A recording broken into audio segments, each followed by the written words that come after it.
Hi hello ಎಲ್ಲರಿಗೂ ನಮಸ್ಕಾರ. I hope ಎಲ್ಲರೂ ತುಂಬ ಚೆನ್ನಾಗಿದ್ದೀರಾ ಅಂದ್ಕೊಂಡಿದ್ದೀನಿ.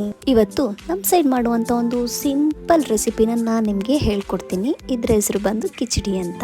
ಮೊದಲಿಗೆ ಒಂದು ಬಾಣಲೆ ಇಟ್ಕೊಂಡು 4 ಒಣಮೆಣಸಿನಕಾಯಿ, 2 ಏಲಕ್ಕಿ, ಸ್ವಲ್ಪ ಮೆಂತೆಕಾಳನ್ನ ಫ್ರೈ ಮಾಡಿಕೊಂಡು ಮಿಕ್ಸಿ ಜಾರ್ಗೆ ಹಾಕ್ಕೊಂಡು ಪುಡಿ ಮಾಡ್ಕೊಳ್ಳಿ.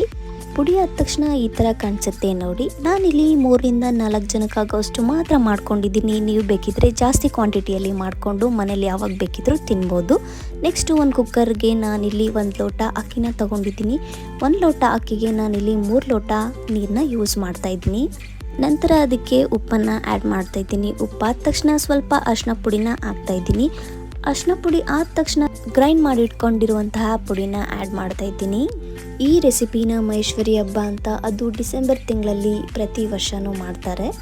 ಕುಕ್ಕರ್ಗೆ ಅಕ್ಕಿನ 2ರಿಂದ 3 ವಿಸಿಲ್ ಕೂಗಿಸಿದ್ರೆ ಸಾಕು. ನಂತರ ಒಂದು ಮೀಡಿಯಂ ಪಾತ್ರೆಗೆ ನಾನಿಲ್ಲಿ 1 ಬೌಲ್ ಬೆಲ್ಲವನ್ನು ತಗೋತಾ ಇದ್ದೀನಿ. ಅದೇ ಬೌಲಲ್ಲಿ ನಾನಿಲ್ಲಿ ಸ್ವಲ್ಪ ನೀರನ್ನು ಹಾಕ್ಕೊಂಡು ಪಾಕನ ರೆಡಿ ಮಾಡ್ಕೊಳ್ತಾ ಇದ್ದೀನಿ.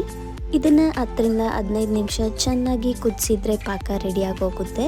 ಪ್ರತಿ ವರ್ಷವೂ ಈ ಮಹೇಶ್ವರಿ ಹಬ್ಬದಲ್ಲಿ ದೇವಸ್ಥಾನಗಳಲ್ಲಿ ಈ ರೀತಿ ಕಿಚಡಿನ ಮಾಡಿ ಎಲ್ಲರಿಗೂ ಪ್ರಸಾದವಾಗಿ ನೀಡ್ತಾರೆ. ಇಲ್ಲಿ ಬರೀ ಗಂಡು ಮಕ್ಳಿಗೆ ಮಾತ್ರ ಎಂಟ್ರಿ ಇರೋದು, ಅಂದರೆ ಹೆಣ್ಮಕ್ಳಿಗೆ ಎಂಟ್ರಿ ಇರೋದಿಲ್ಲ.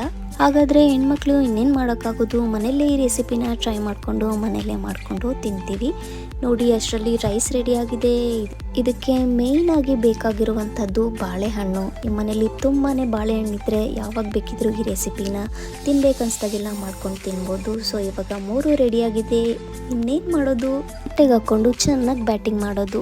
ಈ ರೈಸ್ ಒಟ್ಟಿಗೆ ಪಾಕ ಹಾಗೂ ಸ್ವಲ್ಪ ಹಾಲು ಮತ್ತು ಬಾಳೆಹಣ್ಣನ್ನು ಕಲಿಸ್ಕೊಂಡು ತಿಂದರೆ ತುಂಬಾ ಚೆನ್ನಾಗಿರುತ್ತೆ. ಟ್ರಸ್ಟ್ ಮೀ, ನಿಮಗೆ ಈ ರೆಸಿಪಿ ತುಂಬ ಇಷ್ಟ ಆಗುತ್ತೆ. ಟ್ರೈ ಮಾಡಿ. ನೋಡಿದ್ರಲ್ಲ, ಈ ಕಿಚಡಿಯನ್ನು ಮಾಡೋಕ್ಕೆ ಜಾಸ್ತಿ ಇಂಗ್ರೀಡಿಯೆಂಟ್ಸ್ ಏನು ಯೂಸ್ ಆಗಲ್ಲ. ಮನೇಲೇ ಇರುವಂತಹ ವಸ್ತುಗಳನ್ನು ಯೂಸ್ ಮಾಡಿಕೊಂಡು ಮಾಡ್ಕೋಬೋದು.